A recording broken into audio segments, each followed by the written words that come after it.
Bom dia! Hoje é quarta-feira, 6 de dezembro, e começa agora mais uma edição do Bom Dia Baixada.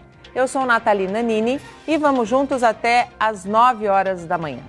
Termo usado para se referir de maneira inclusiva a toda a diversidade de sexos, orientações sexuais e identidades de gênero, sem necessidade de especificar cada uma das identidades que compreendem esta pluralidade. O tema de hoje do programa é diversidade sexual. Para tratar do assunto, recebemos a advogada Cristiane de Pinho. Doutora Cristiane, mais uma vez, seja bem-vinda ao nosso programa, muito bom dia. Obrigada pela oportunidade, agradeço a AB também por essa oportunidade de estar aqui, tentando esclarecer vários pontos. Que não são poucos, né? Que não são poucos, com certeza.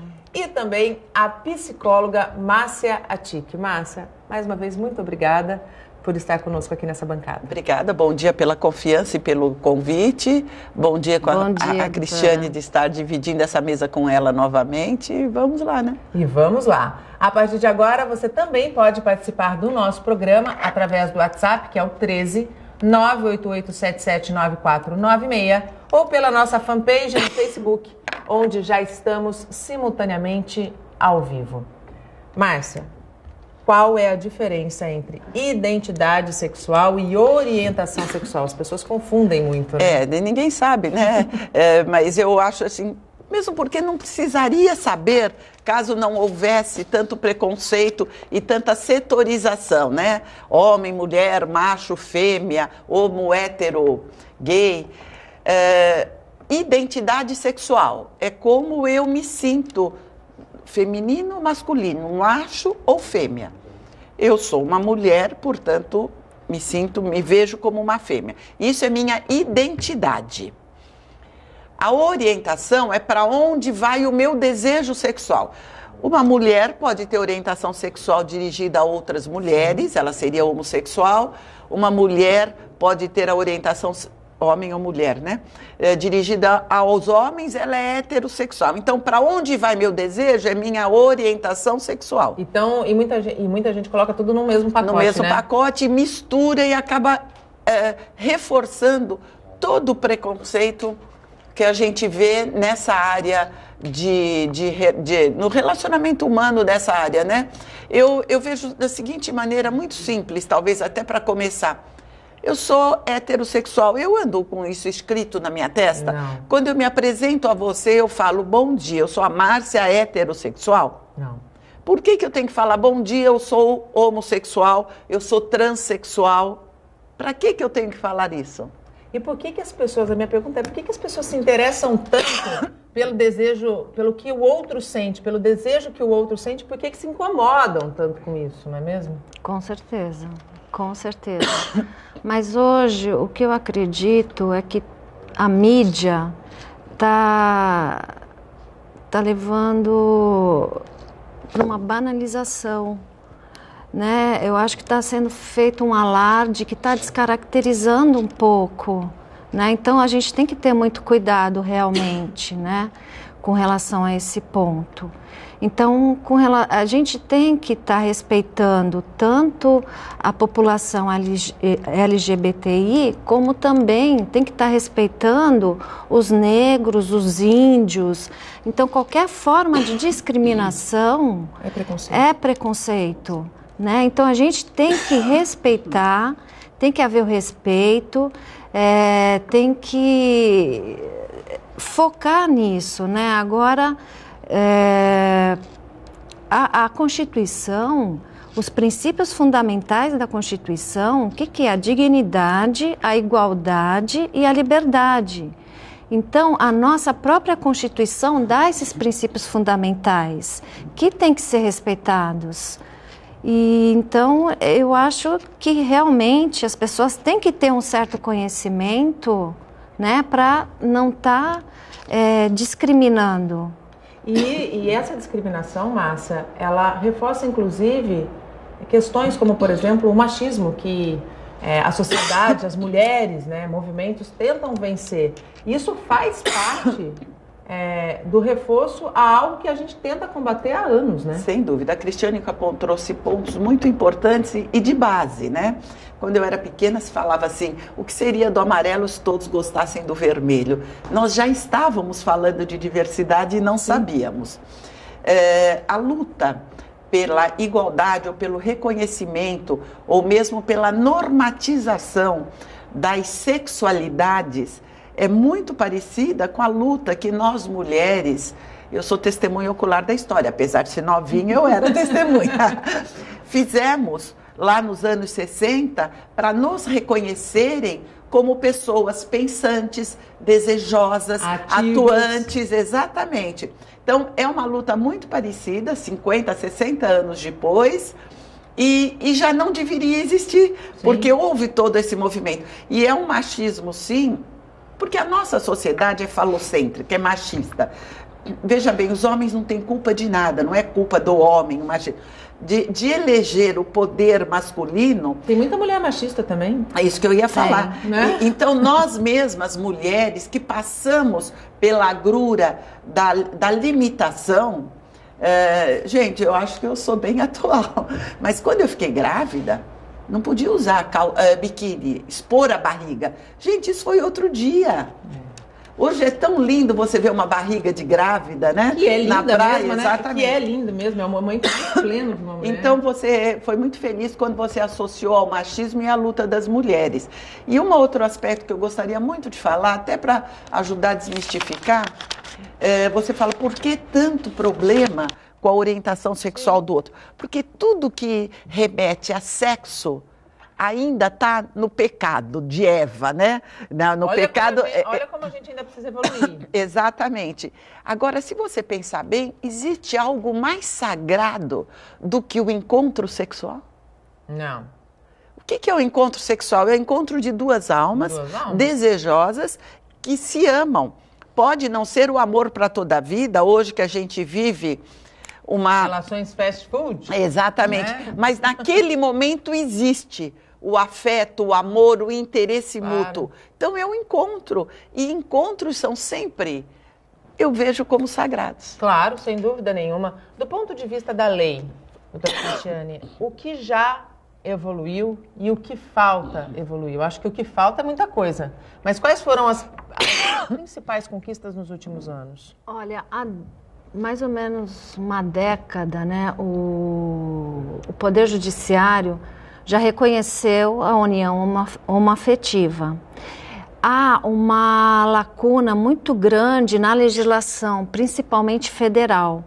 Não tem uma legislação própria. Então, o que acontece? O Poder Judiciário acaba preenchendo essa lacuna, porque o Poder Judiciário ele é obrigado a conferir direitos para aquelas pessoas que também fogem um pouco do padrão, né?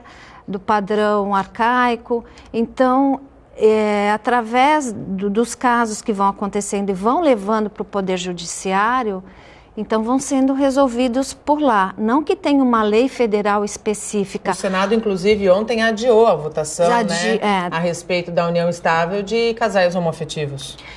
Tem 700 ações suspensas no STF para serem julgadas.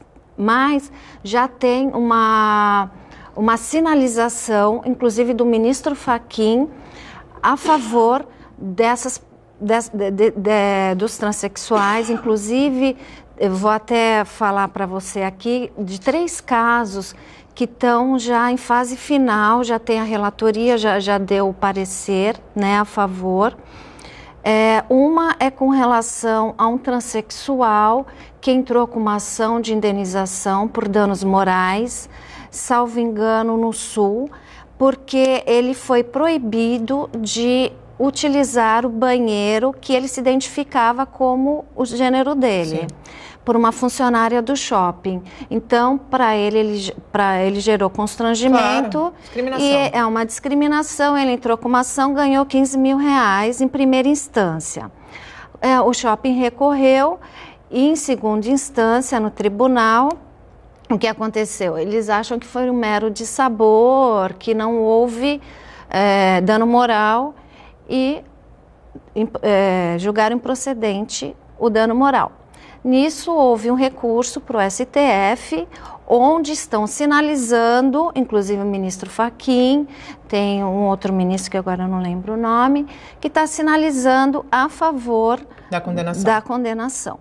E tem um outro também, que agora também entraram com uma ação direta de inconstitucionalidade com relação à doação de sangue, inclusive saiu na mídia há pouco tempo. Sim. Por quê? Porque hoje é proibido homossexual ou bissexual doar sangue, a não ser que ele esteja 12 meses sem praticar o ato sexual. Se a gente for pensar o porquê que o homossexual, bissexual seria mais promíscuo ou menos promíscuo que um heterossexual, o que garante isso? Né? Então, eu acredito que essa norma é completamente sem razão de ser, né? Então, entraram até... Quem colocou essa norma foi o Ministério da Saúde e a Anvisa. Sim. Então, entraram com ação direta de inconstitucionalidade justamente para quebrar essa norma.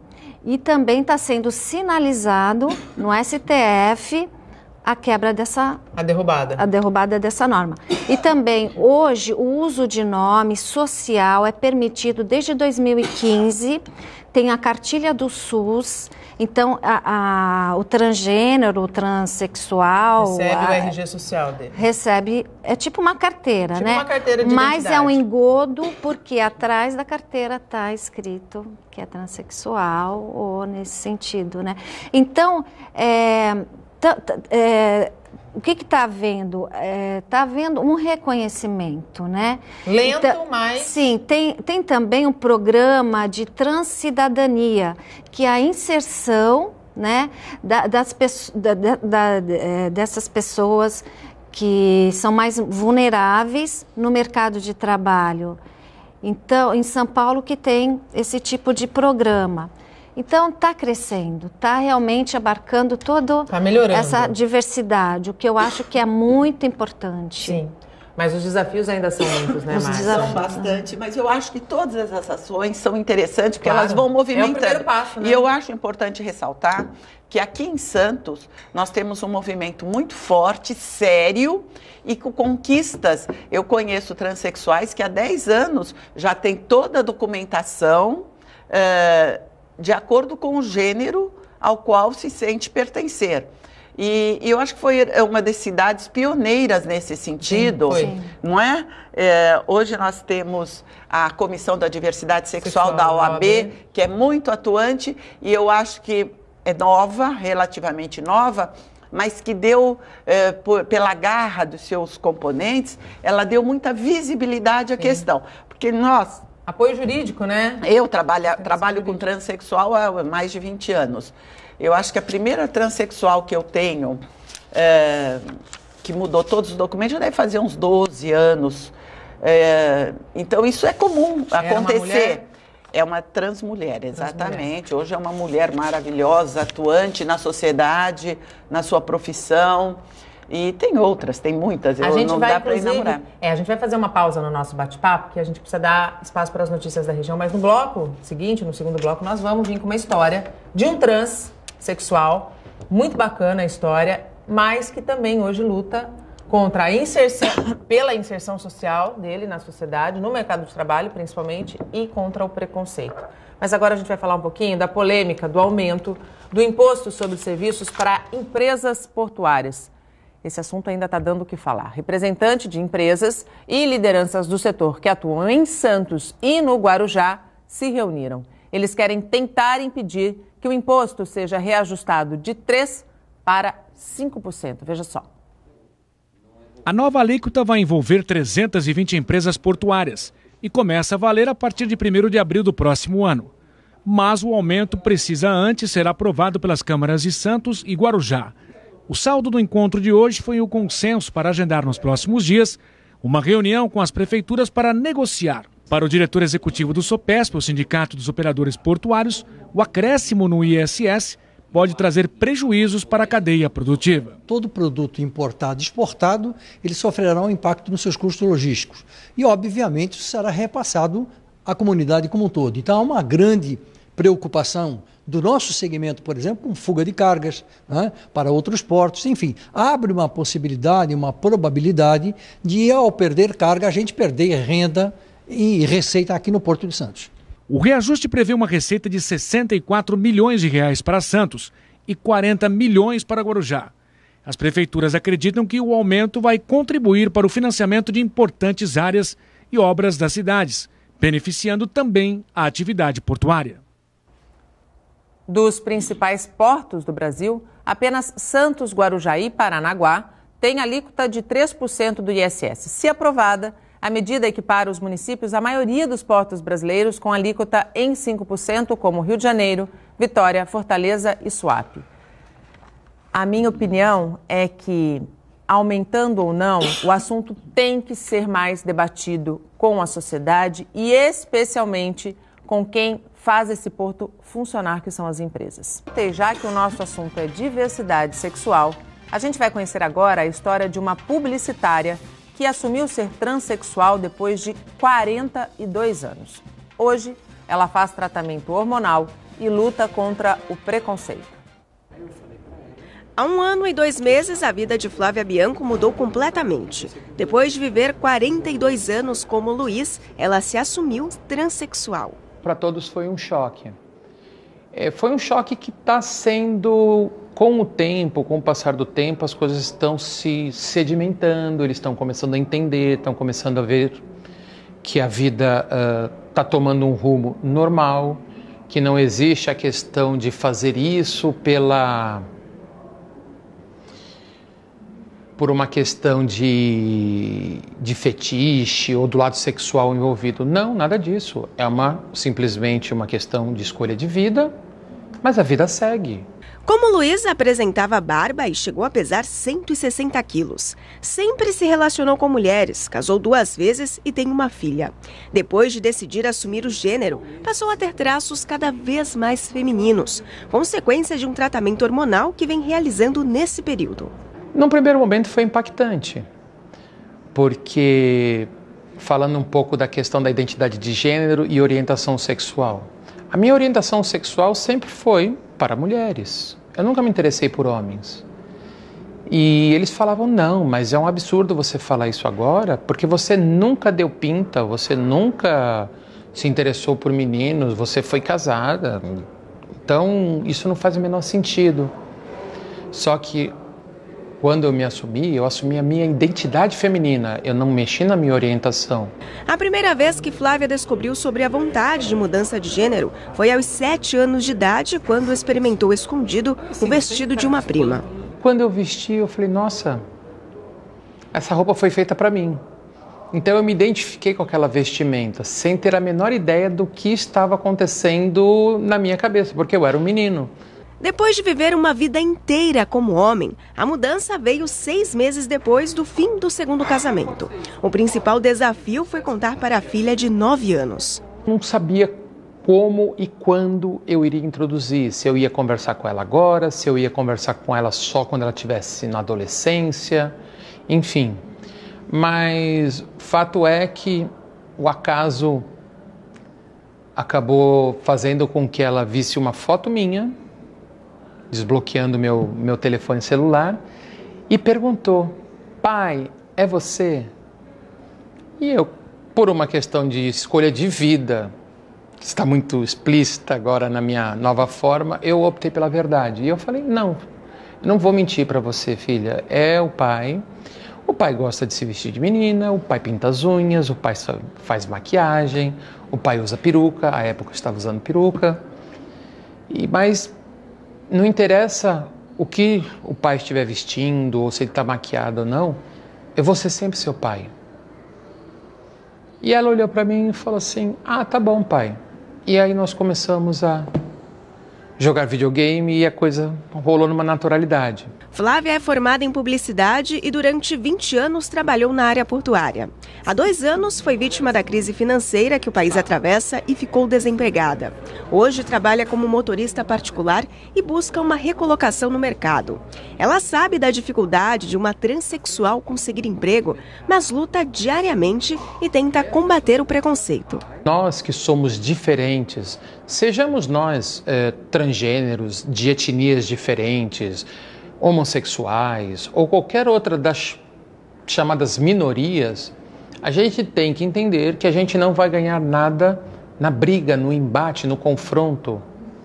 A gente tem que mostrar através da nossa postura e do nosso respeito com as opiniões contrárias que a gente tem direito ao respeito. E eu prego esse exemplo. Eu acho que a gente precisa trabalhar nisso. Mostrar que nós precisamos respeitar para ser respeitados. Respeitar para ser respeitado. Cultura de paz, né? Eu acho que as pessoas precisam aceitar o outro, independente de sua orientação sexual, da sua identidade sexual. No fim, somos todos seres humanos. Com certeza. Pertencentes ao mesmo universo. A Flávia trouxe 2 pontos que eu acho importantes. Ela percebeu, né, desde criança tinha essa percepção, mas não sabia o que era. Isso acontece, e é assim mesmo que é assim, a transexualidade, as pessoas percebem que existe alguma coisa desde a primeira infância. E eu usaria até, é simplista falar isso, como um ponto diferencial. Quando que você percebeu? Se foi na primeira infância, não, minha irmã ganhava boneca e eu queria a boneca dela. Já vai encaminhando a transexualidade. Mas ela trouxe um aspecto que eu acho muito importante, que eu trabalho muito com os meus pacientes, que assim, eu não vou ser o transexual ou a transexual. Eu vou ser a profissional da comunicação, a profissional portuária, a motorista. Então, além da identidade de gênero, a identidade social, profissional, tem que ser trabalhada. É um ponto pacífico para mim, para empoderar essa pessoa. Empoderar ficou uma palavra vulgar, mas não deu outra agora. E por que é tão complicado a inserção desses profissionais que têm competência, né, mas que se assumem de uma maneira diferente do que a sociedade julga como, aspas, normal? Porque é tão difícil o mercado de trabalho enxergar e absorver. Queira ou não, você está contribuindo com isso. Porque essa mudança passa pelo conhecimento. Eu acho que tem a ver com ignorância. As pessoas não sabem o que é aquilo. Não sabem. Agora eu queria lembrar... E o aquilo nem é aquela coisa do outro mundo, né? Eu acho que assim, a gente não pode tratar como uma coisa do outro mundo. A pessoa precisa ser analisada dentro de suas qualificações. Nathalie, de reforçar a questão do conhecimento, porque no caso da Flávia, ela já era dona da vida dela quando ela assumiu. Mas hoje está muito comum adolescentes reconhecerem, porque temos informação. A Flávia deve ter sofrido muito, os 16, 17 anos. Hoje, 16, 17 anos, entra na internet, fala, caramba, existe isso, eu sou isso. Se identifica, né? Se identifica. Aí tem uma outra questão, a família. Sim. Tem que aceitar. Tem que aceitar, mas não é obrigada a enfiar pela goela, porque nós estamos numa cultura que, desde que a mulher descobre que está grávida, hoje com 5, 6 meses, vai fazer um ultrassom. É menino, o pai e a mãe, é natural isso, constroem na sua cabecinha a vida daquele menino que está lá. Idealizam, A mãe vê o vestido de primeira comunhão, o vestido de formatura e o vestido de noiva. Aí, de repente, essa menina chega com 16 anos e fala, eu não sou menina, eu sou menino. Eu quero usar calça, jogar futebol. O futebol as meninas também jogam bem.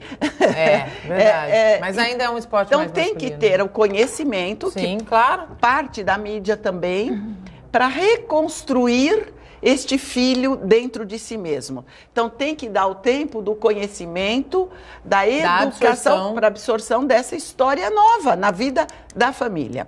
Então, não é um embate. Porque eu recebo os adolescentes, não, meu pai tem que aceitar. Ele vai aceitar pelo amor, não pela goela, entendeu? Não vou enfiar, porque ele não conhece. Não imposto, ele não conhece, ele não sabe o que é isso. Vamos trabalhar esse conhecimento e depois desse trabalho feito, o amor pelo filho, independente de ser menino ou menina, vem límpido, transparente. Aí acontece o acolhimento. Acolhimento total. O acolhimento total.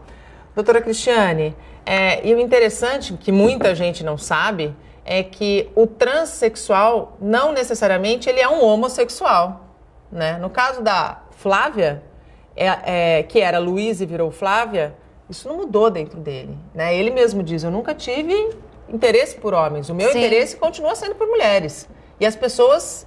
Porque o gênero é diferente da sexualidade, né? Então, uma pessoa transgênera, ela pode ter uma sexualidade diferente. Por exemplo, o gênero da pessoa pode corresponder ou não com o seu sexo. Sim. Né? Que é aquilo que a gente falou no começo do programa. O heterossexual, ele nasce com sexo, né? E o gênero dele corresponde a esse sexo. O transgênero, ele nasce com sexo, não se identifica mas com não ele. se identifica com ele. Então, o gênero não se identifica com o sexo, né?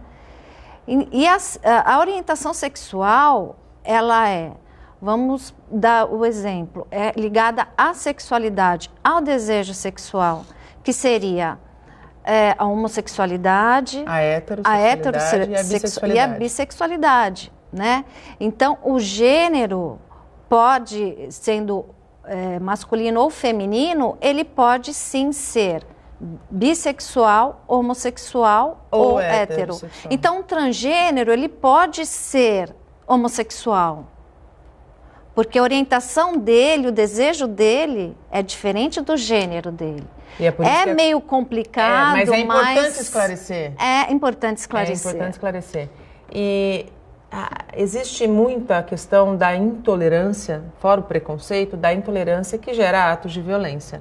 A gente vê com bastante frequência sendo replicados e noticiados pela mídia casos de pessoas homossexuais ou transexuais que foram vítimas da ignorância e da violência extrema. E aí, quando a gente encara a situação, a gente vê meio como uma selvageria. Sim. Né? Porque, assim, a gente está tratando... são dois seres humanos ali. É um ser humano doente. A homofobia, a transfobia, elas não são causadas pelo homossexual ou transexual. Isso é doença. É pela doença do agressor, né?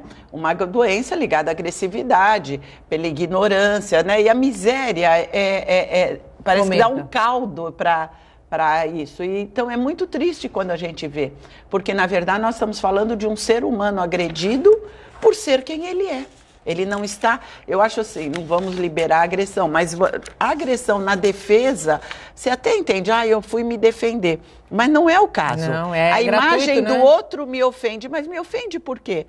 Vamos lá ver o que tem lá dentro da sua cabecinha para você não suportar conviver ou enxergar e agredir. E hoje os números, porque hoje tem denúncia, Sim. Antes eram crimes comuns, hoje a gente sabe que existe um número alarmante de agressão, Crescente, de né? morte, de homicídios atingindo pessoas homossexuais ou transexuais.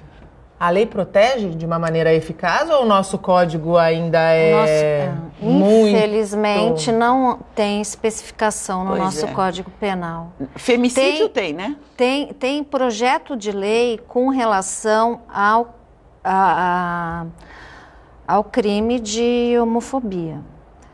E esse projeto, inclusive, que é o projeto 122 de 2006, que visa criminalizar a homofobia, ele até define os crimes resultantes de preconceito de raça ou de cor, né? E com relação também aos gêneros. Ele foi aprovado pela Câmara. Não passou mas pelo Senado. Não passou pelo Senado, porque o Senado fala o seguinte, só vamos inserir quando houver uma mudança do Código Penal. Aí a gente vai inserir. Mas para mudar o Código Penal... Vai demorar, né? Obviamente, né? Então, é um absurdo, porque até em Portugal eles têm uma qualificadora, a lei é específica e tem qualificadora com relação ao crime de homofobia. E no Brasil não tem. Tem sim uma lei estadual que prevê até, com relação a esse crime, é de São Paulo até, é multa, né? Multa e uma advertência, mas não uma medida mais rígida. É muito pouco, né, para quem tira a vida ou quase tira a vida de uma outra pessoa. Não existe, né? Realmente, lei federal é muito complicado. Não se sabe por que o legislador, ele não consegue... Preconceito. Preconceito. Nós ainda temos que vencer o nosso preconceito no Senado. Eu acho que nada deve ser impositivo, nada deve ser goela abaixo, mas eu acredito que falte muita informação, muito esclarecimento. Esses poderes têm que funcionar de acordo com o clamor e com a necessidade da sociedade. O que acontece é que a gente sabe que os poderes aqui no Brasil estão muito distanciados da sociedade, em todos os sentidos, não só nesse, né? Eu tenho até uma estatística aqui que eu gostaria de passar muito rápida. No Brasil, o Brasil é o país que mais mata trans no mundo. De janeiro de 2008 a dezembro de 2014, foi o maior número absoluto de assassinatos de pessoas trans. Foram 689 homicídios, correspondente a 51% de toda a América Latina. Você vê a gravidade disso. A expectativa de vida de um trans é na faixa de 30 anos, enquanto que a média do brasileiro é 75 anos. E está crescendo, né, essa média. Em 2012, foram recebidas 3.084 denúncias de violações relacionadas à população LGBTI, envolvendo 4.851 vítimas, com aumento de 166% do ano anterior. Então, está crescendo, né? E desde 2008, o Brasil ele oferece, através do SUS, a mudança do sexo, né? Então, até 2014, foram realizadas 6.724 procedimentos ambulatoriais. Nossa, é bastante. Em Santos tem laboratório de transexualidade. E 243 cirurgias de readequação, que hoje se fala readequação de sexo, não mudança de sexo. 234 cirurgias, desde 2000 e... Muito pouco. É muito pouco. Muito pouco. Quer dizer, não temos nem pessoal capacitado. Se a gente parar para pensar na população de trans que existem hoje. E que tem essa necessidade. Sim. Porque o corpo... Ele não aceita o corpo, né? O corpo diferente do meu gênero, de alma, de sonho, é uma agressão muito grande. Então, acaba fragilizando e, de alguma maneira... vitimizando, tornando essas pessoas muito mais vulneráveis a essas agressões. E mais de 700 processos aguardam julgamento no STF. Por falta de regulamentação específica. E chegamos ao último bloco do programa falando das eleições do Santos. Amanhã acontece o segundo debate entre os candidatos à presidência do Peixe aqui na Santa Cecília TV. O encontro acontece 2 dias antes da eleição no Alvinegro e você vai poder acompanhar a cobertura da votação e da apuração ao vivo com exclusividade. O primeiro debate foi dia 27 de novembro. Boa noite. O Sistema Santa Cecília de Comunicação mantém a tradição e realiza agora o primeiro debate entre os candidatos à presidência do Santos Futebol Clube. Com esta iniciativa, a Santa Cecília TV e o Santa Portal dão sua contribuição para uma eleição justa e democrática no Santos Futebol Clube. Os 4 concorrentes à presidência do Santos fizeram perguntas entre si e responderam questões de jornalistas esportivos. Um dos 6 blocos teve a participação dos candidatos a vice. Durante quase 2 horas, os representantes das chapas puderam expor projetos e discutir ideias na Santa Cecília TV. Independente do resultado que teremos nas urnas do dia 9, queria que todos sentassem à mesa para pensar num técnico para o próximo ano do Santos. Eu estou aqui para propor ao Santos que confie na gente, que dê a chance para o Santos que queremos. Estamos propondo um choque de gestão totalmente moderno. Eu sou da chapa Somos Todos Santos, uma chapa de coalizão que reúne 3 grupos, que é o meu grupo, José Carlos Pérez, o grupo do Orlando Rolo e o grupo do Odir Cunha. Nós temos, os três temos um projeto para o Santos. Na última eleição eu fiquei em segundo lugar da eleição, perdi por 182 votos. E na escolha de quem sairia candidato nesta eleição, os meus companheiros votaram em mim, até porque fui o segundo colocado, eles acharam que deveria sair. Eu sou candidato que representa a Chapa 3 da Fantástica União, que é um grupo formado por várias vertentes políticas do clube, todas de oposição, unidas por princípios de transparência, honestidade, credibilidade e democracia. Eu sou o candidato que fui eleito pelos grupos para representá-los e dessa maneira estamos aqui. Somos 2 vezes campeões paulista, somos vice-campeão da Copa do Brasil, somos vice-campeão brasileiro e estamos disputando o 2º lugar. Estamos de novo na Libertadores. Mas pagamos primeiro as dívidas. Ouvi falar em pagamento de dívida, passamos 3 anos pagando as dívidas que nos foram deixadas pela gestão anterior. Agora é fazer um time forte. Com mediação do apresentador Irineu Alves, o segundo debate vai ter 1h30 de duração e 5 blocos. As regras foram definidas em nova reunião entre os representantes das chapas e da direção da Santa Cecília TV. Os candidatos a vice vão participar no segundo bloco. O debate na quinta-feira começa às 10 da noite. A Santa Cecília TV mantém uma tradição iniciada na última eleição, em 2014. O novo presidente do clube vai ser escolhido no sábado. Você acompanha a cobertura com flashes ao vivo, com exclusividade, durante todo o dia. Informações da votação e da apuração na Vila Belmiro. 4 chapas estão na disputa. O movimento Somos Todos Santos tem José Carlos Pérez como candidato a presidente e Orlando Rolo como vice. Fantástica União é encabeçada por Andrés Rueda, com José Renato Quaresma para vice. Santos Gigante tem o atual presidente Modesto Roma Júnior e César Conforte como vice. Pela chapa O Santos que Queremos, concorrem Nabil Casnadar para presidente e Fábio Pierre a vice. A chapa vencedora vai comandar o Alvinegro no triênio 2018-2020. É a segunda excelente oportunidade para o torcedor do Santos conhecer as propostas do seu candidato. Voltamos com as nossas convidadas. Hoje recebemos a advogada Cristiane de Pinho e a psicóloga Márcia Atic. Ainda dá tempo de você participar através do nosso WhatsApp, que é o 13 98877 9496, ou pela nossa fanpage no Facebook, onde estamos simultaneamente ao vivo. E eu quero abrir espaço agora nesse último bloco para a participação dos telespectadores. Pode colocar a pergunta na tela, é a Carla Dias de Santos. Existem outras classificações além das convencionais? O que são os cisgêneros? Os cisgêneros são aquelas pessoas que se identificam com um sexo biológico. Ou seja, nós somos os heterossexuais. Existem outras.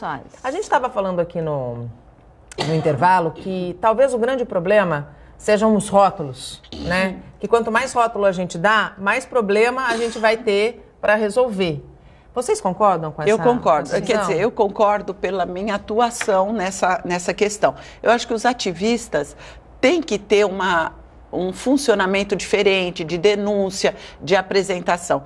Eu, como atendo famílias, eu procuro me distanciar das questões, vamos dizer, administrativas ou das justificativas, porque o que eu quero, quando eu atendo um transexual, um homossexual ou suas famílias, eu quero valorizar não o rótulo de um ou de outro, mas a união e a aceitação daqueles entes que têm que ter como pressuposto o amor que os une. Sim. Você concorda, doutora Cristiane? Concordo, lógico. Hoje, o tripé que antes a gente falava com relação ao casamento, ao sexo e à reprodução, ele está mais voltado à afetividade do que propriamente aquele modelo conservador de antes, né?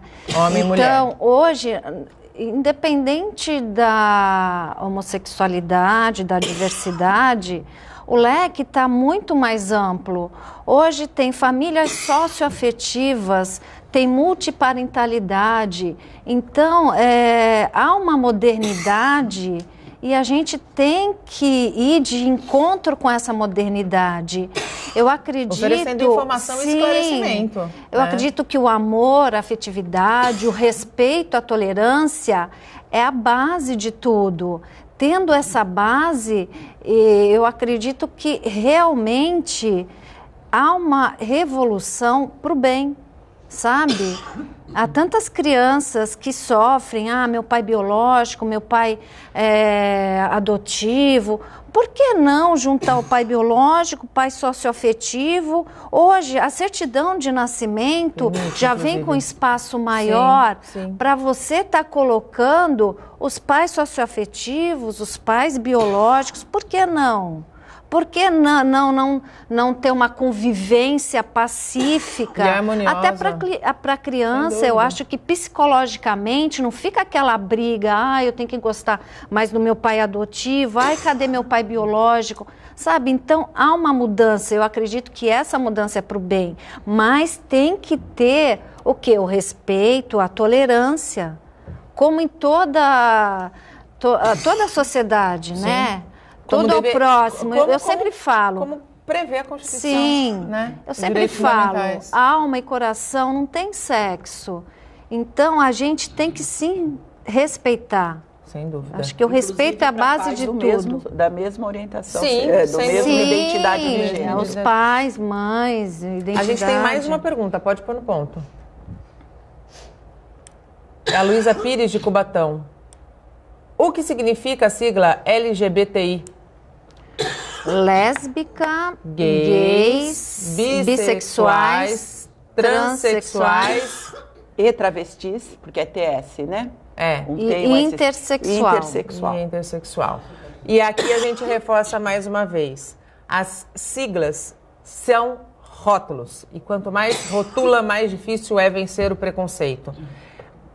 Os ativistas, eles existem em qualquer situação. São necessários. Né? E não é só para defender a questão da igualdade, do respeito aos que são chamados de diferentes. Eu acho que esse vocabulário também precisa mudar, porque eles não são diferentes. Agora, viu, Nathalie? De que a palavra gratidão tem o seu exato sentido. Sim, porque ficou uma palavra tão... E gratidão por conviver com uma pessoa que me acrescenta, independente da identidade de gênero ou da orientação sexual. Dúvida.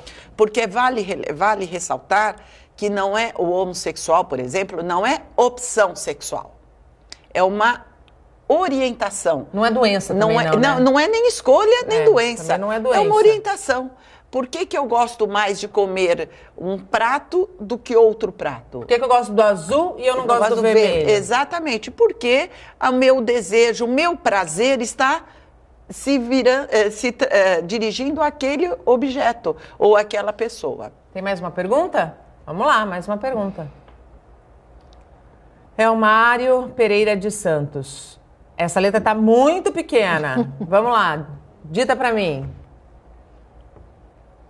O trans que se identifica como mulher não continua, mas continua gostando de mulher.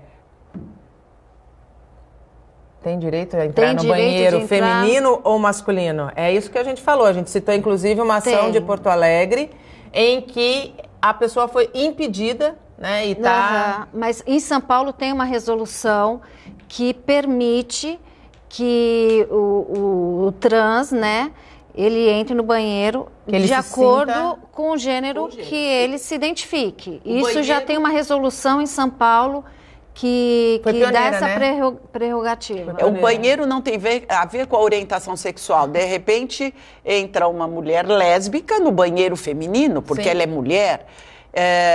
Então, e hoje, já nas modernas construções, os arquitetos e engenheiros mais sacados já estão fazendo, algumas faculdades, se eu não me engano, aqui em Santos já tem, banheiro assexuado, um banheiro aberto. Banheiro. É um banheiro. Vamos entrar, trancar a porta do seu reservado e respeitar o que está do lado. Como o banheiro da nossa casa. Como o banheiro da nossa casa. Como o banheiro da nossa residência. O que diz, antes da gente encerrar, a gente tem 4 minutos, doutora, o que diz o Plano Nacional de Educação com relação a essa questão? Bom, o Plano Nacional de Educação, ele foi reformulado. Sim. Então, ele está sendo discutido desde 2014, né? Então, as palavras que vinham no plano original de orientação sexual, de identidade de gênero, elas foram abolidas, né? Então, há esse plano... A gente está falando que precisa de educação e de informação. Se a gente não educar e não informar, a gente vai ficar fazendo aquilo mais do mesmo. Os legisladores andam na contramão do anseio da sociedade. Sim. Mas então, vai ser apresentado, né, esse plano, já passou pelo Congresso. Então, o MEC que tirou essas denominações, essas palavras. E, assim, o conservadorismo também, ele... Através da religiosidade, enfim. Ainda impera. Ainda impera. Mas tá, assim, o que prevê realmente nesse plano, que eu acho importante, é colocar para os estudantes do ensino básico, né? Que eles devem estar respeitando a diversidade. Realmente a diversidade existe, né? Nessa palavrinha existe. Mas tanto a diversidade como pessoas de raças diferentes, de etnias. Então, ali está, sim, configurando o dever de respeito que os alunos têm que ter, né? Então, tem coisas interessantes, assim. Isso é um problema grave, eu acho, né, âmbito nacional, social, mas existe sempre a questão, quem deve orientar e educar sexualmente? Educar sexualmente não é ensinar a fazer sexo, é apresentar a diversidade. A família ou a escola. Eu tenho que ser conjuntamente. Sim. Hoje, a família também, a família preconceituosa não vai pôr a sua criança numa escola mais libertária. Mas, independente das regras e das leis, existem escolas que estão antenadas, estão ligadas nessa mudança social e convidam profissionais para falarem, principalmente para orientar os professores. Porque o professor vão ser os transmissores e naquela classe de criança de 8, 10 anos, eles vão ser além disso, vai ter uma criança com gestos mais adamados, outra, e tem que saber lidar com isso e integrar isso na normalidade de uma família. Eu acho que tem que ter uma conscientização das crianças, sim, elas têm que ter conhecimento, né? Só assim não tem discernimento. Eu ouvi uma história muito interessante essa semana de um rapaz transexual que ainda não terminou o seu processo. Então, ele ainda tem muitas características masculinas. E diz que uma criança falou para ele que ia dar de presente para ele um objeto feminino. E ele ficou tão feliz porque ele ainda não está totalmente caracterizado como uma mulher. Mas a alma dele já, e a criança percebeu. Então você vê a pureza, é isso que a gente tem que estimular, é o sentimento de perceber o outro como ele é. Mas eu sinto assim, hoje as crianças, os adolescentes, eles estão mais abertos e tratam com mais naturalidade do que os adultos, os conservadores, que ainda têm aquela discriminação, aquela barreira. Então, para eles, a naturalidade que acontece, lógico que nem eu já disse anteriormente, não tem que banalizar todo o excesso, tanto na forma heterossexual ou na forma homossexual, não é legal, entendeu? Então, eu acho que sim, as crianças têm que ter conhecimento, né? Tem que saber que o respeito é o que deve imperar, a igualdade, né? E não ter discriminação. Sem dúvida. Mas isso não é com relação só aos homossexuais. Raça, etnia, é tudo. A tudo. Então, acho que o respeito... E o amor. E a tolerância também. Se a gente tem amor, se a gente tem amor, a gente tem respeito. Sim. E a gente tem tolerância pelo próximo. O nosso tempo acabou. Não consegui cumprir metade da pauta. Doutora Cristiane, muito obrigada pela participação mais uma vez. Foi ótimo ter todas essas informações. Márcia, sempre um prazer. Uma frase, posso? Claro. Eu acho bom ressaltar, principalmente, que o forte do programa foi a transexualidade. O transexual não pensa que é de outro sexo. Ele o é. Então vamos respeitar essa pessoa para ela se encontrar com ela mesma. É o mais importante, se encontrar consigo mesmo. O Bom Dia Baixada fica por aqui. Você pode ficar bem informado sobre tudo o que acontece na região e no mundo acessando o Santa Portal. Eu volto amanhã, às 8 horas da manhã. Tchau.